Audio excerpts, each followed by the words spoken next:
शेतकरी मित्रांनो, आपण यावर्षी आता नवीनच प्रयोग करतो आहे फवारणीमध्ये आपण जे पालापाचोळा अर्क, केळी कोरफड, शेवटॉनिक हे ज्या आपण सर्व निविष्ठा बनवतो त्या सर्व मिळून योग्य प्रमाणात कमी जास्त करून आता जे आपल्याला जास्त लागतं ते आपण वेगळं बनवून ठेवतो. त्याच्यानंतर आपण 1 लिटरला 10 ml टाकून फवारणी करून घेतो.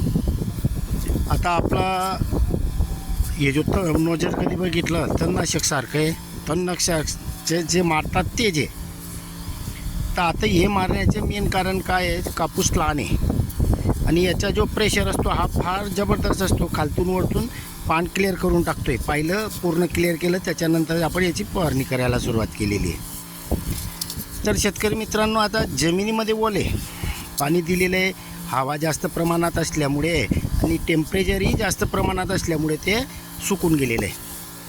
आता आपण जे फवारणी करतो आहे हे जमिनीवरही करतो आहे आणि पिकावरही करतो आहे, कापसावर.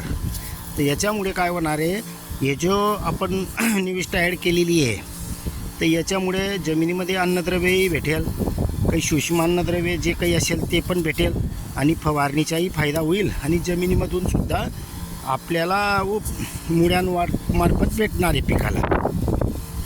तर शेतकरी मित्रांनो, हे ओल्या हवामध्ये आपलं जीवाणू कल्चरमधल्या ज्या SR कल्चरपासून ज्या निविष्ठा बनवलेल्या असतात ह्या जसे आपण जमिनीतून फवारणीतून वापर करतो त्याचे चांगले परिणाम आपल्याला भेटतात.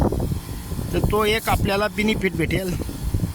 आणि आता संध्याकाळचा टाईम असल्यामुळे आता रात्री ज्या वेळेला थोडं थंडावा येईल त्यावेळेला हे ओलावासारखं होईल आणि परत मुळ्यांना आपल्या अन्नद्रव्य भेटेल. आता याचे चांगले रिझल्ट भेटतात का नाही भेटतात हे आपल्याला लक्षात येईल, पण माझ्या मते तरी इतक्या वर्षाच्या अनुभवामधून आपल्याला याचे चांगले रिझल्ट भेटणारच आहेत, शंका नाही आहे. बघू आता तुम्हाला दिसलं जे असेल पान कापूस पूर्ण असा वाकडा होऊन जातो, कारण खालतून पण याला भेटून जातं आहे. आणि मेन कधी फवारणी म्हटली तर पानाच्या वरून मारून फायदा नसतोच, हे खालतूनच मारलेलं असतं, मारायला पाहिजे. पण हा छोटा कापूस असल्यामुळे आपण असा मारतो आहे की जमिनीवरही पडायला पाहिजे. तर असं मारलं असतं तर परफेक्ट काम झालं असतं, पण पाहिजे तितकं उडणार आहे, ते हवाही जोरात आहे. त्याच्यामुळे आपल्याला नोजर खाली करून फवारणी करावी लागते.